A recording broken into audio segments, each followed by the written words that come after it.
Online, cidade de Xique, aqui com o prefeito Reinaldinho, para falar um pouco sobre os desafios da educação. Ele que, na mesa de abertura do encontro territorial de dirigentes municipais de educação deste território, que é o território IRC, falou um pouco sobre os desafios que são os mais diversos da educação. É educador na essência, a gente pode perceber isso. Pelo menos a tua fala nos indicou que os desafios são mais diversos com relação ao financiamento, porque o prefeito foi no calo, no calcanhar de Aquiles. Um abraço, bom dia ao vivo, Criativo Online. Bom, agradeço a oportunidade. Eu acho que realmente a gente tem que repensar a educação. Acho que a educação deu avanços muito grandes, toda a criação do Fundef, depois com a evolução para o Fundeb, mas agora a gente tem que repensar. O número de alunos agora está reduzindo, as mães, os pais de família cada vez menos filhos, as escolas estão, portanto, ficando mais vazias e caindo o número de alunos, cai o financiamento. Além disso, nós temos planos de carreiras cada vez mais elaborados para os professores, faz com que os professores, ao longo do tempo, consigam uma remuneração melhor, o que é uma luta deles, é mais do que justo. Entretanto, a gente está nesse cenário hoje, despesas aumentando e receitas caindo, principalmente pelo número de alunos caindo nas redes municipais. Então, daqui a alguns dias, a conta não vai mais fechar.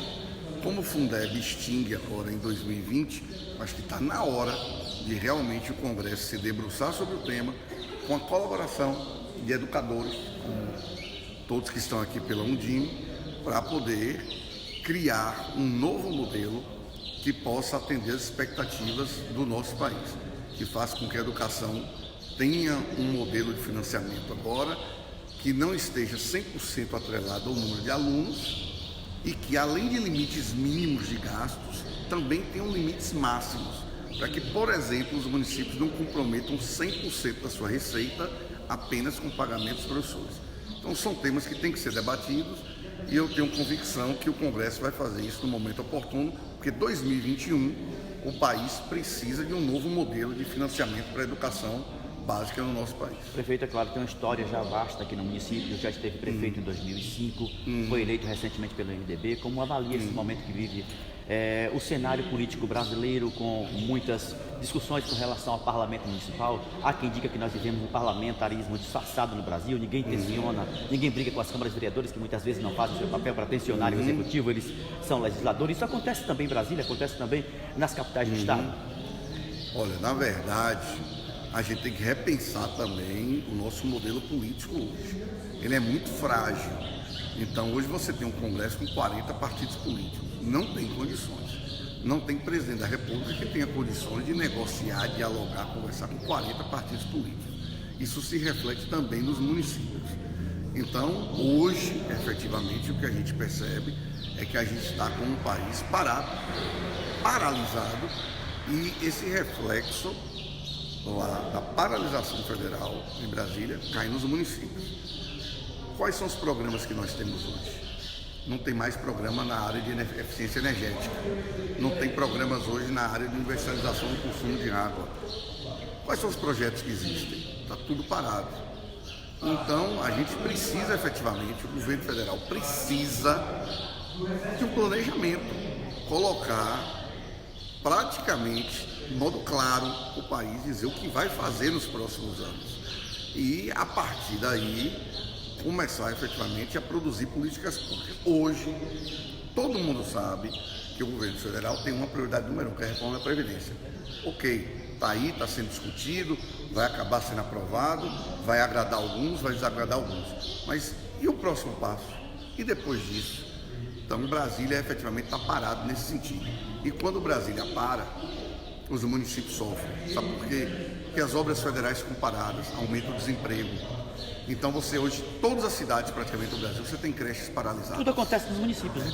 Então, o pedreiro está sem emprego, o engenheiro está sem emprego, o ajudante está sem emprego, a pessoa que tem um comércio vende menos cimento, vendendo menos areia, e isso reflete na porta da prefeitura. Então, independente de ser contra ou a favor do governo federal, eu torço muito para que essas coisas saiam do papel, no que diz respeito a um planejamento, para que o país saiba o que vai acontecer. Quais são as metas para os próximos 3 anos e meio?